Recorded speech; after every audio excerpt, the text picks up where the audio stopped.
केंद्र सरकारच्या कर्मचाऱ्यांसाठी आणि पेन्शनधारकांसाठी मोठी बातमी समोर आता आली आहे. 18 महिन्याची रोखून ठेवलेली महागाई भत्ता आणि महागाई राहत DIR अखेर सरकारने संसदेत आपली भूमिका स्पष्ट केली आहे.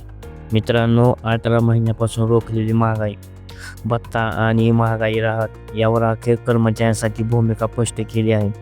ही माहिती प्रत्येक केंद्र कर्मचाऱ्यासाठी आणि पेन्शनधारकांसाठी खूप महत्त्वाची अपडेट आहे.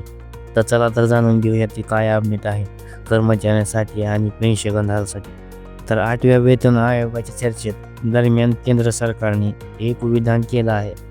कोविडच्या काळात एप्रिल 2020 पासून जून 2021 पर्यंत तब्बल 18 महिन्यांची आणि DIR सरकारने थांबवला होता. यामुळे कर्मचाऱ्यांना आणि पेन्शनधारकांना मोठा फटका बसला होता, परंतु त्या काळात वाढीव भत्ता मिळू शकला नाही. मित्रांनो, हाच प्रश्न संसदेत याबद्दल मांडला गेला. विचारला गेला की अर्थव्यवस्था सुधारली आहे तर रोखलेला DIR सरकार देणार का? यावर वित्त राज्यमंत्री पंकज चौधरी यांनी स्पष्ट उत्तर दिलं आहे की त्यांनी सांगितले की त्या काळात सरकारवर मोठा आर्थिक भार होता. लोकांसाठी अनेक कल्याणकारी योजना राबवण्यात लागल्या.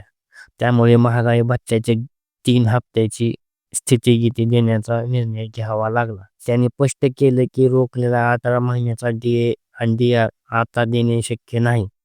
म्हणजे कर्मचाऱ्यांना तो थकबाकी भत्ता आपल्याला मिळणार नाही. मित्रांनो, पण सरकारने कर्मचाऱ्यांना आणि पेन्शनधारकांना एक आनंदाची ही गोष्ट पुढे जाणाऱ्या काळात नियमितपणे DA मध्ये वाढ होत राहील. सध्या DA 50% पेक्षा जास्त झाला आहे. पुढच्या महिन्यात यात आणखी वाढ होण्याची शक्यता आहे. मित्रांनो, सरकारने स्पष्ट सांगितलं आहे की 18 महिन्याची थकबाकी DIR मिळणार नाही. मात्र पुढील DA वाढीचे लाभ नियमित मिळत राहतील. ही होती महत्त्वाची अपडेट कर्मचाऱ्यांसाठी. मित्रांनो, तुम्हाला काय वाटतंय? सरकारने 18 महिन्याचा थकलेला DIR द्यावा हवा होता का?